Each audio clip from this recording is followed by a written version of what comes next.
باب تفسیر و تاریخ کے درمیان یہ مشہور ہے کہ ایوب علیہ السلام اموس کے بیٹے، وہ عیس کے بیٹے، وہ اسحاق ابن ابراہیم علیہ السلام کے فرزند تھے اور آپ کی مادر گرامی لوط علیہ السلام کی اولاد سے تھیں۔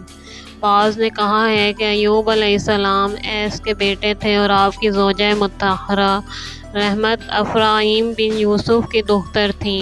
ابو بصیر نے حضرت صادق علیہ السلام سے سوال کیا کہ ایوب علیہ السلام جن بلاؤں میں مبتلا ہوئے اس کا کیا سبب تھا؟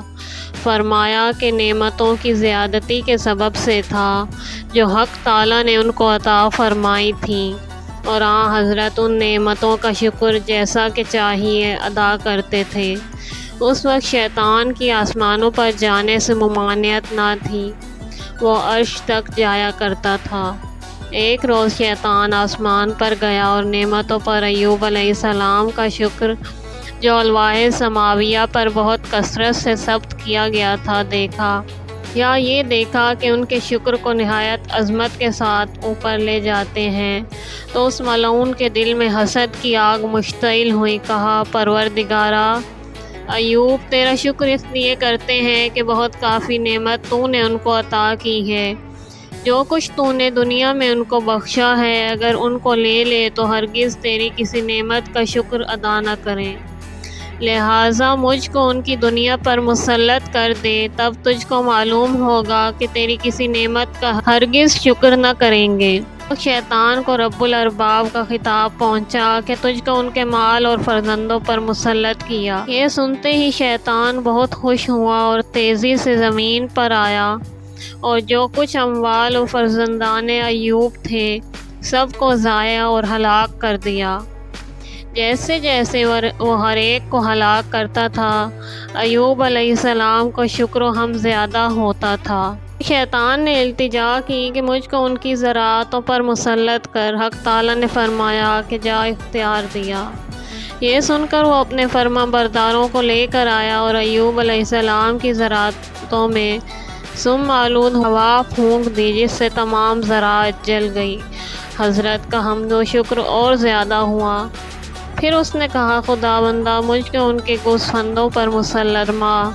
جب اجازت ملی تمام گوسفندوں کو ہلاک کر دیا۔ حضرت نے حمد و شکر اور زیادہ کیا۔ اس نے کہا، خداوندہ، ایوب علیہ السلام جانتے ہیں کہ جو کچھ تو نے ان کی نعمتیں لے لی ہیں ان قریب پھر عطا فرمائے گا، لہٰذا مجھ کو ان کے جسم پر اختیار دے۔ پھر خطاب الہی اس کو پہنچا کہ تجھ کو ان کے تمام جسم پر سوائے عقل اور آنکھ کے، اور دوسری روایت کے موافق سوائے دل، آنکھ، زبان اور کان کے تمام اعضاء پر اختیار دیا۔ اس ملعون کو یہ اجازت مل گئی، بہت تیزی سے نیچے آیا کہ کہیں ایسا نہ ہو کہ رحمت الہی ان کو گھیر لے اور اس ملعون کے ارادے میں حائل ہو جائے۔ پھر اس مسموم آگ کو جس سے وہ پیدا ہوا تھا ان کے ناک میں پھونکا، جس کی وجہ سے حضرت کے سر سے پیر تک تمام جسم میں زخموں کی زیادتی سے ایک زخم ہو گیا۔ حضرت کافی مدت تک اسی تکلیف اور مصیبت میں مبتلا رہے اور حمد و شکر الہی میں کمی نہ فرماتے تھے، یہاں تک کہ آپ کے بدن مبارک میں کیڑے پیدا ہو گئے، اور حضرت صبر کے اس درجے میں تھے کہ کوئی کیڑا جب آپ کے جسم میں ممتحن سے گر پڑتا تھا اسے پکڑ کر اپنے جسم میں رکھ لیتے تھے اور فرماتے تھے، اسی جگہ واپس جا جہاں خدا نے تجھ کو خلق کیا ہے۔ اور آپ کے جسم اقدس سے اس قدر تعفن ظاہر ہونے لگی کہ شہر والوں نے ان کو شہر سے باہر ایک کثیف مقام پر ڈال دیا، اور رحمت ان کی زوجہ دختر یوسف علیہ السلام جاتی تھیں اور ان کے لیے گھوم پھر کر بھیک مانگ لاتی تھیں۔ جب حضرت پر بلاؤں کو ایک مدت گزر گئی اور شیطان نے دیکھا کہ جس قدر بلا زیادہ ہوتی ہے ان کا شکر اس سے زیادہ ہوتا ہے، تو اصحاب ایوب علیہ السلام کی ایک جماعت کے پاس گیا جن لوگوں نے رہبانیت اختیار کر لی تھی اور پہاڑوں میں رہتے تھے۔ کہا، آؤ اس بندہ مبتلا شدہ کے پاس چلیں اور اس سے دریافت کریں کہ کس سبب سے اس بلائے عظیم میں مبتلا ہوئے۔ وہ لوگ گھوڑوں پر سوار ہو کر حضرت کی جانب چلے۔ جب ان کے قریب پہنچے، حضرت کے جسم کی بدبو سے ان کے گھوڑے دور بھاگنے لگے۔ وہ لوگ اترے اور گھوڑوں کو الگ باندھ کر پیدل آپ کے پاس آئے۔ ان کے درمیان ایک کم عمر جوان بھی تھا۔ جب وہ لوگ بیٹھے تو کہا، کاش اپنے گناہ سے آپ ہم کو بھی مطلع کرتے۔ ہم کو جرأت نہیں کہ آپ کے گناہوں کی معافی کے لیے خدا سے التجا کریں۔ ایسا نہ ہو کہ ہم بھی ہلاک ہو جائیں۔ ہم کو گمان بھی نہ تھا کہ آپ ایسی بلا میں مبتلا ہوں گے جس میں کوئی شخص نہیں ہوا، لیکن کسی ایسے گناہ کے سبب سے جس کو آپ نے ہم سے پوشیدہ رکھا ہے۔ حضرت ایوب علیہ السلام نے کہا، اپنے پروردگار کی عزت کی قسم کھاتا ہوں اور وہی گواہ ہے کہ کبھی میں نے کوئی طعام نہیں کھایا مگر یہ کہ غریبوں اور یتیموں کو اپنے ساتھ شریک کر لیا، اور کبھی مجھ کو دو عبادتیں درپیش نہیں ہوئیں لیکن میں نے اس کو اختیار کیا جو ان میں زیادہ دشوار تھی۔ یہ سن کر اس جوان نے اپنے ساتھیوں سے کہا کہ تمہارا حال خراب ہو۔ پیغمبر خدا کے پاس آ کر تم لوگوں نے اس کی سرزنش کی، یہاں تک کہ اس نے اپنے معبود کی جو اس نے پوشیدہ عبادت کی تھی ظاہر کی۔ جب وہ لوگ واپس چلے گئے، ایوب علیہ السلام نے اپنے پروردگار سے مناجات کی اور کہا کہ پروردگارا، اگر مجھ کو بات کرنے اور عرض حال کی اجازت ہو تو کچھ عرض کروں۔ خدا نے ان کے سر کے قریب ایک ابر بھیجا جس سے آواز آئی کہ تم کو اجازت دی گئی، جو حاجت تمہاری ہو بیان کرو، کیونکہ میں تم سے ہر وقت قریب ہوں۔ ایوب علیہ السلام نے کمر باندھی اور دوزانوں ہو کر بیٹھے اور عرض کی، پروردگارا، تیری عزت کی قسم کھاتا ہوں مجھ کو تو نے کسی بلا میں مبتلا نہیں کیا، لیکن مجھ کو جب کبھی عبادت سے متعلق دو امور درپیش ہوئے، میں نے ان میں سے اس امر کو اختیار کیا جو میرے جسم پر زیادہ دشوار تھا، اور میں نے کبھی کھانا نہیں کھایا مگر یہ کہ اپنے ساتھ کسی یتیم کو شریک کیا۔ کیا میں نے تیری حمد نہیں کی، تیرا شکر ادا نہیں کیا؟ کیا تیری تسبیح نہیں کی؟ پس صبر کی 10,000 زبانوں سے آواز آئی، اے ایوب، کس نے تم کو ایسا بنایا؟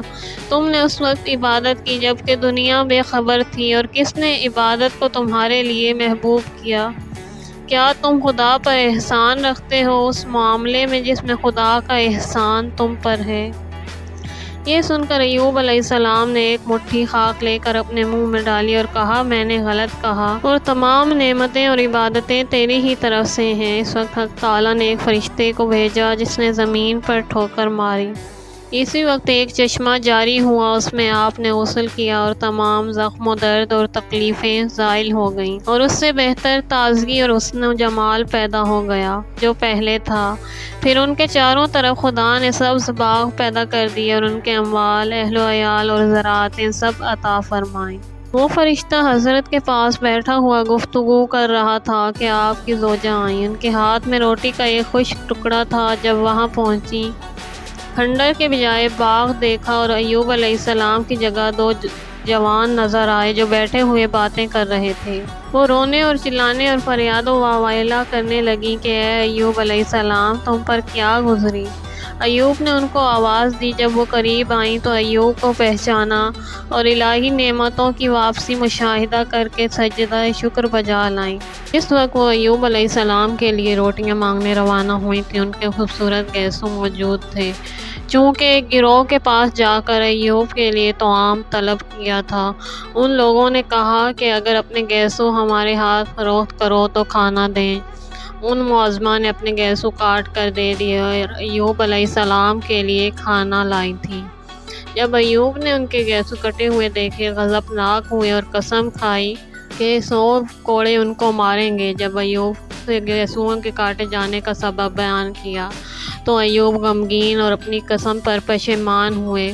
خداوند عالم نے ان کو وحی فرمائی کہ خرما کے خوشوں کا ایک دستہ لو جن میں 100 خوشیں ہوں، اور ایک بار ان کے جسم پر مارو جس سے تمہاری قسم پوری ہو جائے۔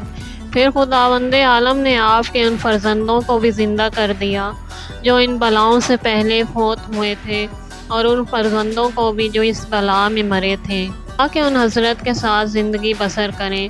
پھر ان سے لوگوں نے پوچھا کہ ان بلاؤں میں جو آپ پر نازل ہوئی کون سی بلا زیادہ سخت تھی؟ فرمایا کہ دشمنوں کی شماتت۔ خداوند عالم نے ان کے مکان پر سونے کے ٹکڑوں کی بارش کی۔ حضرت جمع کرتے تھے اور ہوا سے جو ٹکڑا کسی اور طرف چلا جاتا تھا حضرت اس کے پیچھے دوڑتے تھے اور اس کو واپس لاتے تھے۔ جبرائیل نے کہا، اے ایوب علیہ السلام، آپ سیر نہیں ہوتے؟ فرمایا، پروردگار کے فضل سے کون سیر ہو سکتا ہے؟